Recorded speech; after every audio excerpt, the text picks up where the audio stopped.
محمد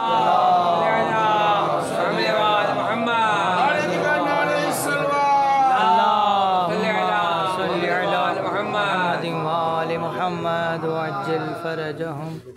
سورہ فاتحہ. سورہ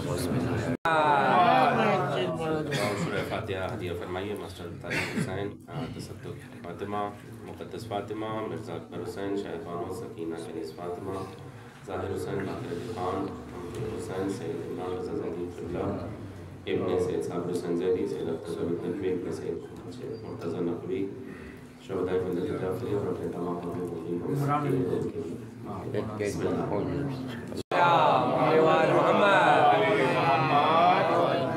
اعوذ باللہ من الشیطان اللعین الرجیم. بسم اللہ الرحمن الرحیم. الحمد للہ رب العالمین والصلاة والسلام علی اشرف الانبیاء والمرسلین سید المرسلین شفیع ذنوبنا وحبیب قلوبنا وطبیب نفوسنا سیدنا ومولانا ابی القاسم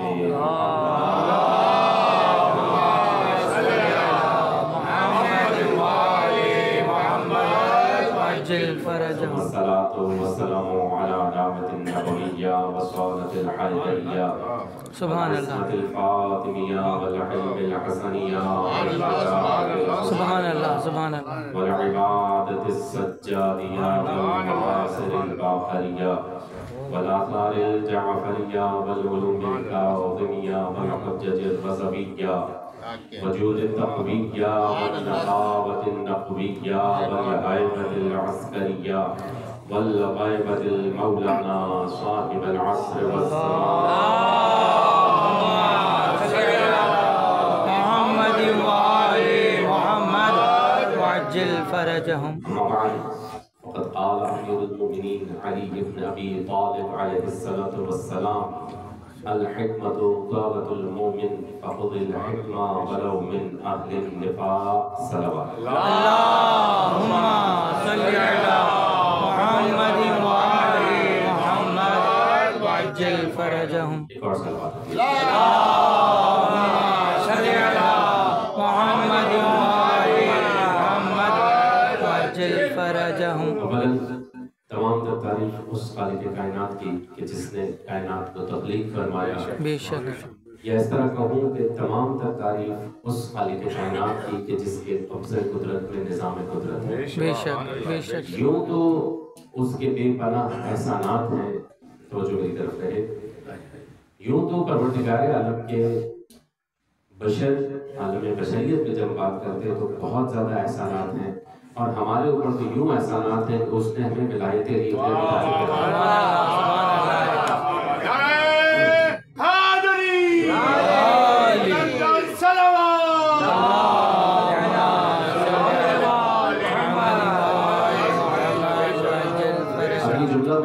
تو تھوڑی وضاحت سن لیجئے کہ لوگ کہتے ہیں کہ بھائی آپ شروع سے اٹے ہوئے ہیں، شروع سے اڑے ہوئے ہیں، ایسے گزر نہیں ہوتے. آپ کے بچے کو ٹھوکر لگے تو ماں کے منہ سے جا کی مدد نہیں کرتا. اس کی وجہ کیا ہے؟ کیوں آپ لوگ اس پر نہیں ہٹتے؟ ان شکرتم لازیدنکم. پروردگار فرماتا ہے جتنا شکر کرو کہ اللہ اتنا اضافہ کرے گا. ہمارے آباء و اجداد نے اس ولایت پہ ہر مقام میں شکر کیا، اللہ نے نسلوں میں ولایت دی.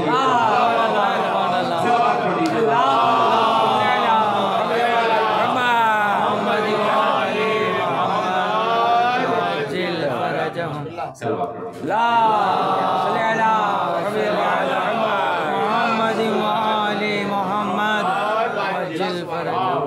الحمدللہ پروردگار نے یہ سعادت عطا فرمائی کہ آپ لوگ ہم سب چھٹی کے دن جمع ہوتے ہیں اور امام زمان جل اللہ تعالیٰ فرماتے ہیں اللہم صلی علی محمد وآل محمد وعجل فرجهم. توسل کرتے ہیں، دعائے رتبہ پڑھتے ہیں، مولا کو یاد کرتے ہیں. یہ کیسے ممکن ہے کہ کوئی مولا کو یاد کرے اور مولا اسے چھوڑ دے؟ یہ تو نہیں ہو سکتا ہے. یہ طے رکھیں، میرے کی موضوع نہیں ہے، اس پر بات ہوگی تو انشاءاللہ کبھی تفصیل سے. امیر کائنات مولانا مشکل کشاذ حضرت علی علیہ الصلوۃ والسلام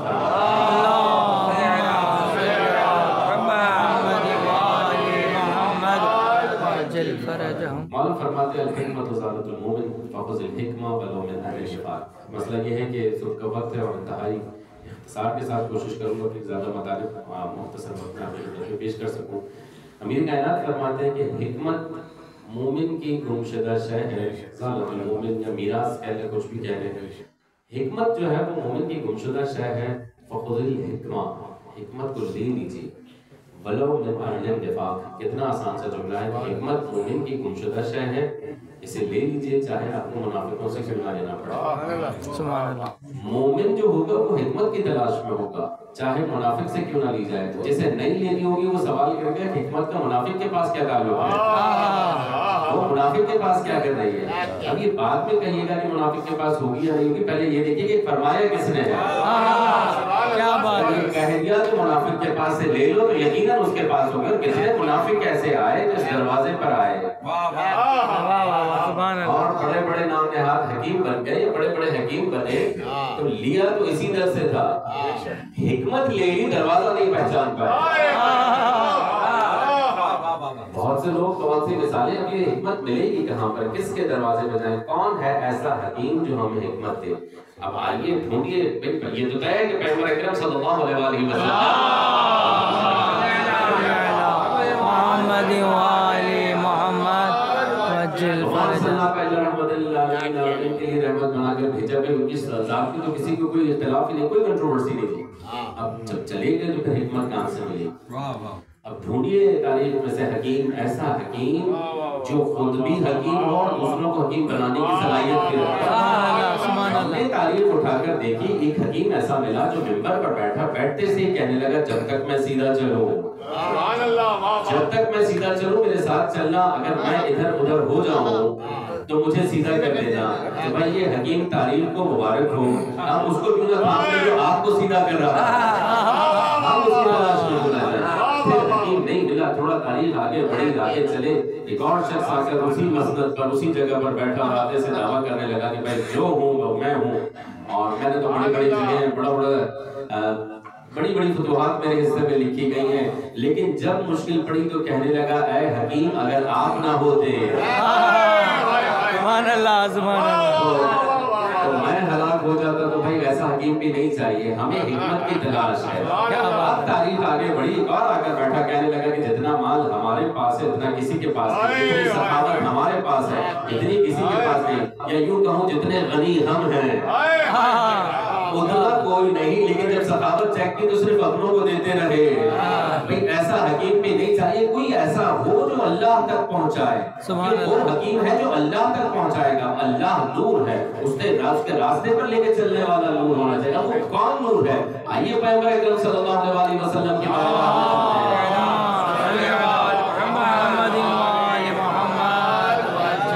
میں فرمایا کہ گھبرانے کی ضرورت نہیں ہے، پریشان ہونے کی ضرورت نہیں ہے۔ اول ما خلق اللہ نوری، جس نور کی تلاش میں تم ہو تو میں ہوں۔ اگر میرے بات کہیں گمراہی کا کوئی سوال پیدا ہو تو انا وعلی من نور اللہ، اللہ نے مجھے اور علی کو ایک نور سے بنا دیا۔ جو علی کے دروازے پر آ گیا گمراہی کہیں دور کی ہو اسے چھو نہیں سکتی، کیونکہ یہ حقیقت کے دروازے پر آئے۔ اب میرے امام نے فرمایا الحکمت ذالت المومن، سبحان اللہ، سبحان اللہ، حکمت ہے ہی مومن کی، کھو گئی ہے۔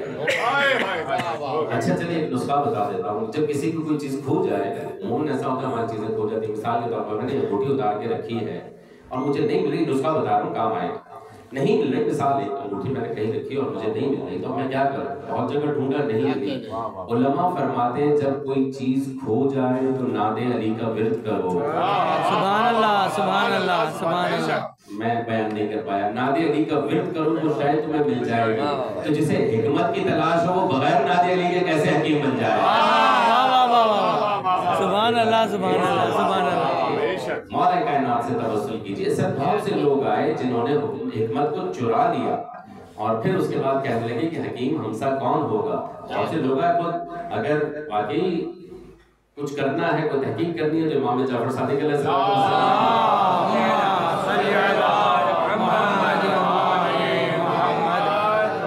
مولا کی تاریخ ملاحظہ ہو۔ مولا کو بہت وقت ملا، کوشش کروں گا کہ جلدی سے مطالب آپ کے خدمت میں پیش کروں۔ مولا کو بہت وقت ملا، اسپیس اتنا ملا کہ وہ مطالب کو بیان کر گئے اور پھر دیگر ائمہ کے ساتھ جو مطالب ہوئے انہیں وقت کم دیا گیا، شکنجہ واقع تھا، لیکن امام کے ساتھ بھی طرح طرح کے مسائل۔ ایک شخص ہے وہ دعویٰ کرتا ہے کہ جو دعویٰ میں کر رہا ہوں اس کا رد کسی کے پاس نہیں، اس کا جواب کسی کے پاس نہیں. کہنے لگا کہ کچھ کیڑے اس نے بنائے، کہنے لگا کہ میں ان کا خالق ہوں، میں نے ان کو بنایا ہے. مسلمانوں تمہارے پاس اگر کوئی جواب ہے تو لے کر آؤ. میں کیسے بنائے؟ ہاں میں نے گلاس کو، ایک ظرف کو، ایک کاسے کو مٹی کے اوپر رکھا، اس پہ پانی ڈالا، کچھ عرصے کے بعد کیڑے پیدا ہو گئے. گلاس کے اندر تو کوئی بھی نہیں گیا تھا. تک تو نہیں رہے آپ لوگ؟ کیا بات، تو کوئی بھی نہیں گیا تھا، خالق تو کوئی نہیں رکھا، میں نے بنایا، میں نے تو بن گئے. اب یہ سارے پریشان جواب کیا دے؟ میرے چھٹے امام کی خدمت میں حاضر ہوئے، کہنے لگے مولا بڑی پریشانی ہے، خدائی کا دعویٰ کر رہے ہیں. مولا فرمانے لگے اچھا خالق بن گیا ہے، اس سے پوچھو کہ ان کیڑوں کی تعداد کتنی ہے، اس سے پوچھو کہ ان میں نر کتنے ہیں، اس سے پوچھو کہ ان میں مادائیں کتنی ہیں، اس سے پوچھو کہ کیا یہ مشرق والوں کو مغرب والوں کی طرف گھما سکتا ہے، مغرب والوں کو مشرق کی طرف گھما سکتا ہے. اس سے پوچھو کیا ان کی جنسیں بدل سکتا ہے. اگر نہیں بدل سکتا تو یہ دعویٰ وہی کرے گا جو یہ سارے کام انجام.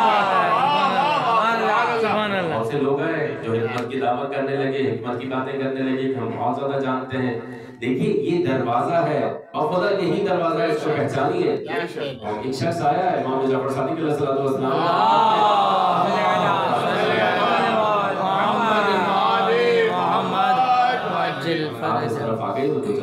سن لیجیے. کہنے لگا کہ مولا اچھا یہ ہدیہ بھی ہے، آپ لوگوں کو تحفہ بھی ہے، آج کی دعا تحفہ کا یہی تحفہ، یہ حدیث خبر اٹھے آپ سے. مولا لوگ تانا دیتے ہیں، کوئی کہتا ہے غریب ہو، کوئی کہتا ہے کپڑے اچھے نہیں، کوئی کچھ کہتا ہے، کوئی کچھ کہتا ہے. مولا کچھ ایسا سبب کیجئے، کچھ مال آ جائے، کچھ پیسہ آ جائے، کچھ دولت آ جائے، تاکہ میں بھی معاشرے میں تھوڑا عزت اور اسٹینڈرڈ کے ساتھ رہ سکوں. زمانے کی نگاہ میں اسٹینڈرڈ پیسہ ہے. ہدیہ دے رہا ہوں، ہدیہ دے رہا ہوں. مولا کچھ ایسا کیجئے، کچھ ایسا مال وغیرہ عطا کیجئے تاکہ میں بھی تھوڑا عزت و آبرو کے ساتھ رہ سکوں.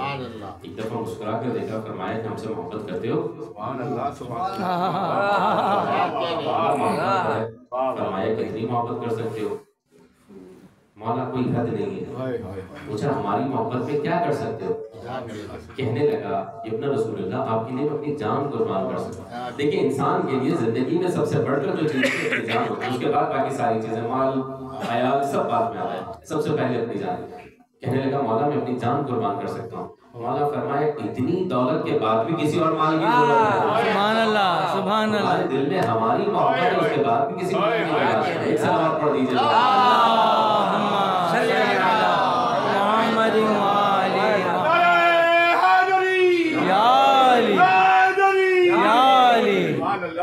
حکمت یہیں سے ملے گی، یہیں سے ملے گی. ایک دفعہ حاکم وقت نے جب یہ شہرہ سنا کہ امام جو ہیں اپنے مدینے میں بہت زیادہ شہرت رکھتے ہیں، لوگ ان کے دروازے پر آتے ہیں، لوگ ان سے حاجتیں طلب کرتے ہیں، لوگ ان سے سوالات کرتے ہیں، سوچنے لگا کوئی ایسا سبب ہو کہ لوگ ہماری طرف متوجہ ہوں، مدینے سے ان کا رخ کر جائے.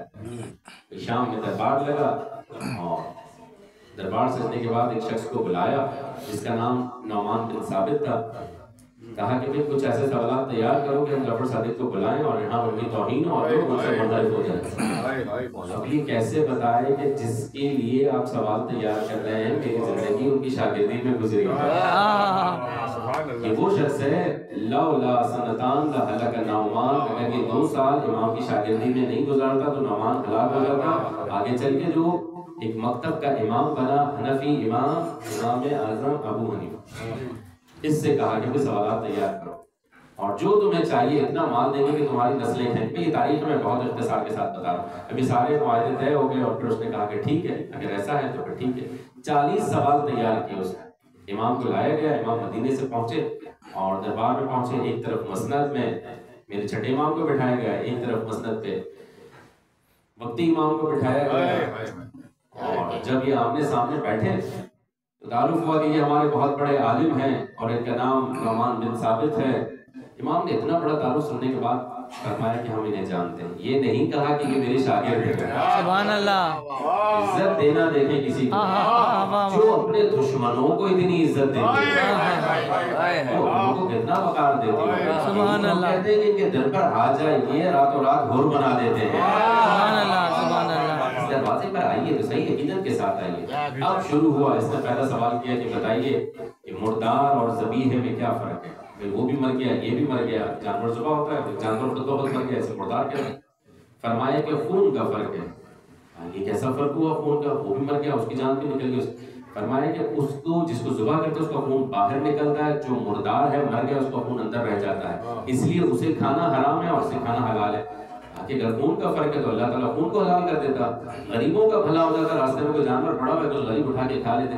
فرمایا نہیں، ہر چیز کی ایک تاثیر ہے، اور خون کی تاثیر یہ ہے کہ اس میں 3 فسادات ہیں. خون کا استعمال کرنے والا، یعنی خون کو کھانے والا پینے والا، سب سے پہلے تو شدید قلب ہو جاتا ہے، یہ جو کربلا میں تھے، فاسد ہو جاتا ہے، اسے کوڑ کی بیماری ہو جاتی ہے، اور تیسرا اس کے جسم سے ایسی بدبو آتی ہے کہ کوئی اس کے ساتھ بیٹھ نہیں سکتا، اسی لیے مردار کو حرام قرار دیا. اچھا ایسا ہے تو پھر یہ بتائیے، توجہ ہے، توجہ فرمائے، اگر ایسا ہی ہے تو پھر یہ بتائیے پتہ کیسے چلے گی مردار قصائی نے خیانت کر دی تو کیا کریں گے؟ کیسے پتہ چلے مردار گوشت نہیں ہے ذبیحہ ہے؟ فرمایا کہ گھر لا کر آگ پر رکھو، اگر سکڑ جائے تو حلال ہے، پھیلنے لگے تو حرام ہے. اب سمجھ میں نہیں آیا، پہلے تو یہ طے تھا کہ جعفر صادق علیہ السلام کوئی جواب نہیں دے پائیں گے، اور یہاں پر ان کا قصہ ختم ہو جائے گا. اب یہ شروع کے 2 سوالوں میں پریشان، اب اس نے سوال گھمایا، اچھا اگر ایسا ہے تو مچھلی کا ذبیحہ کیسے پتہ چلے؟ فرمایا کہ اگر مچھلی پانی کے اندر مر جائے تو مردار ہے، اور باہر نکلے تو ذبیحہ ہے. کہا یہ کیسے؟ فرمایا خون کا مسئلہ. ادھر کیسے خون کا مسئلہ؟ فرمایا کہ مچھلی جب پانی کے اندر مرے گی تو بغیر تڑپے مرے گی، اور جب پانی سے باہر نکلے گی تو تڑپ تڑپ کر مرے گی. جب وہ تڑپ تڑپ کر مرتی ہے تو اس کا خون اس کے سر میں آ جاتا ہے اور نیچے کا گوشت پاک ہو جاتا ہے. سبحان اللہ سبحان اللہ، واہ واہ واہ. یہ بڑا پریشان ہوا کہ یہ کیا بات ہو گئی. ایک دم بات گھما کر کہنے لگا کہ اچھا یہ بتائیے کہ اللہ نے نماز کو عربی زبان میں کیوں قرار دیا، کسی اور زبان میں نہیں؟ فرمایا اس لیے کہ مومنین متحد رہے. کل کو نماز کوئی سندھی میں پڑھ رہا ہے، کوئی سرائکی میں پڑھ رہا ہے، کوئی اردو میں پڑھ رہا ہے، کوئی پشتو میں پڑھ رہا ہے، ہر بندہ یہ کہہ رہا ہوگا کہ بھائی ہماری زبان اچھی ہے اس لیے ہم اچھی نماز پڑھ رہے ہیں، اور نماز کی اصلی شکل جو ہے وہ تبدیل ہو جاتی ہے.